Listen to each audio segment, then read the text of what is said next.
Been a week since we gave these parts to Paul, the soda blaster, to clean up for us. He advised against soda blasting and suggested that vapor blasting would give a much better finish, and indeed these parts look like they've been painted in silver. They've come out really nicely.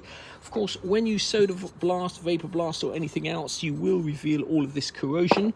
And the remainder of this video is going to be about how to repair corrosion like that, so that you've got a nice smooth fitting on which the hose will sit. As I mentioned, these parts here have been vapor blasted, and that's got out most of the corrosion in these deep pits, but not all of it. If you take a close look at some of these parts here, you can see that little white powder there is still residues of aluminium oxide. Similarly with this piece here, you'll probably find that once you scrape that out, that it's actually got a hole all the way through, but that's not a problem. We're still gonna, or should be able to repair that, but you can't be repairing it and leaving that white aluminium oxide powder in, because that will just lift off whatever epoxy you're going to use to repair these pits. So the first thing is to get a sharp pit, or a sharp pick or a watchmaker's screwdriver, and scrape out any of this residue. You can see in the case of this housing here, once you scrape that residue out, that actually has a hole in it, which we're going to have to try and repair with epoxy. You might also find it helpful to use a Dremel tool in conjunction with one of these little wire bristle brushes. These little bristle brushes are excellent for getting into all those little nooks and crannies, and we go through a bucket load of these when we're restoring something, so I'll leave a link at the end of this video to where we get them from. For this particular repair, I'm going to use some brand new JB Weld. It is quite expensive. This is about £6.50 here. You can get it from eBay. And when you come to mix it, the advice I would give you is mix it on a cardboard surface with a shiny finish, like the cardboard that the JB Weld comes in. If you mix it on a plastic surface like this, a bottle top, etc., what you'll find is that JB Weld, it'll be a little bit runnier, and having runny JB Weld is fine if you're fixing something like a flat cylinder head, but if you're fixing something that's round like this, what you don't want is the JB Weld running down. So mixing it on a shiny surface will take out a little bit of the moisture and make it slightly thicker. If you mix it on a dry surface of cardboard, that will just absorb way too much water out of it and make it far too hard. When it comes to applying the JB Weld, we're going to use some blank credit card plastic that we've got, and we're just going to apply that like that, pressing down firmly all the way around to make sure all those pits are actually filled. And we're going to cut our plastic to exactly the right width to avoid any kind of squeeze out, or to avoid running on these higher edges, because we need to be able to get right in there to make sure that every single pit is filled. Start off repairing the thermostat housing cap, and I think the channel here is exactly 15 mil, so we're going to cut a 15 mil strip here. What we're going to do is use this plastic cut-off card to push firmly down and make sure we fill every single one of those pits with the JB Weld. Now we're going to go one stage further and actually clamp on these bits of plastic to give us a perfectly smooth surface, which we won't need to sand afterwards.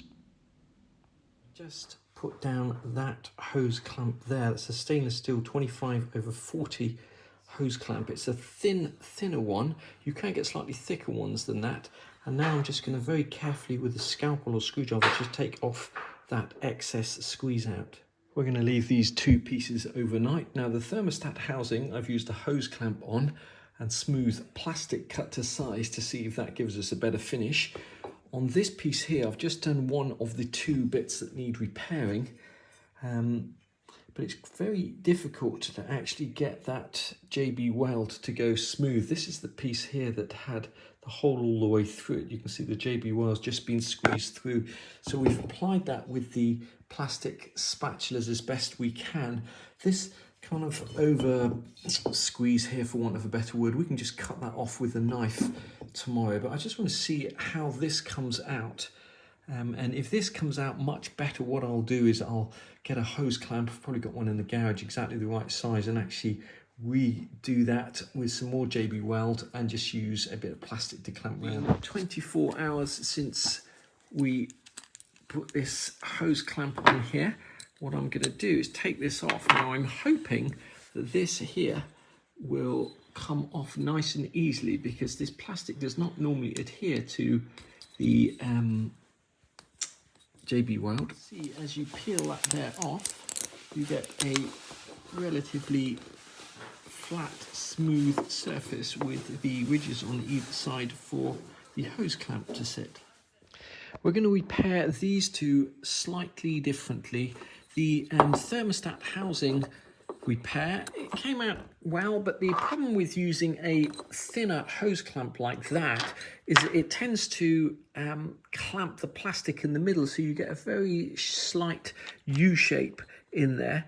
And what we're going to do on this one is use a bigger clamp here, which is a 30/45. And the other thing to bear in mind is the distance of each one of these is different. For example, this one here is going to have a different plastic collar to this one here. These blank plastic cards have a natural corner, and that corner we're going to use for spreading because it fits the profile of this end section here. We've applied that as smoothly as we can using a spatula, and then when we clamp on the plastic clip, that should perfectly smooth all of that out. You're going to hold this on with your hand first and then slide the clip over. And then pushing with your thumb, you're going to slide in that other piece of plastic. You start tightening the clamp, make sure these edges, plastic edges, are aligned and the clamp is exactly central. Once you've got that clamp down, you're going to go around with a spare bit of plastic, sharp edge, and get rid of any over squeeze. Another advantage of this method is you can go around with a cloth or piece of tissue and clean up now, and because you've got a sharp edge to push against, you can get really neat lines. There we go, that's the finished item. We'll leave that for 24 hours, take the clamp off, peel the plastic off, and that should leave us with a beautifully smooth surface with very minimal sanding. If your pitting is really bad, as an alternative to using JB Weld, you could potentially use one of these welding rods here. Now this is a product from Durafix, one of the original makers of this product, and the idea is you heat the workpiece here up to 720, 730 degrees, and when it's at that temperature, when you hold this on, the rod will melt, hopefully filling up all of those pits.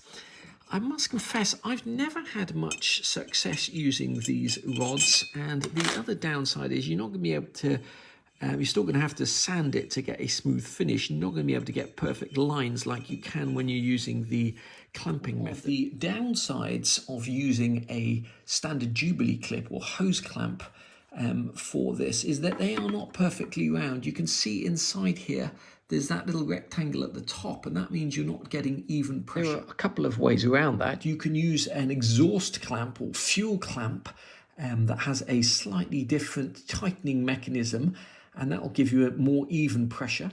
I'm going to leave this video here. I hope you've learned something, how not to repair these pipes, a better way to repair them, and the best way to repair them. You can get those wire bristle brushes from Amazon. We normally buy them in sets of 20. They're not too expensive. You can also get the same thing from eBay, slightly cheaper. For this restoration, we've been using this company here, Accu, for all of our hose clamps and stainless steel bolts, etc. Just type in worm drive clamps and then you'll see they have everything you'll ever need.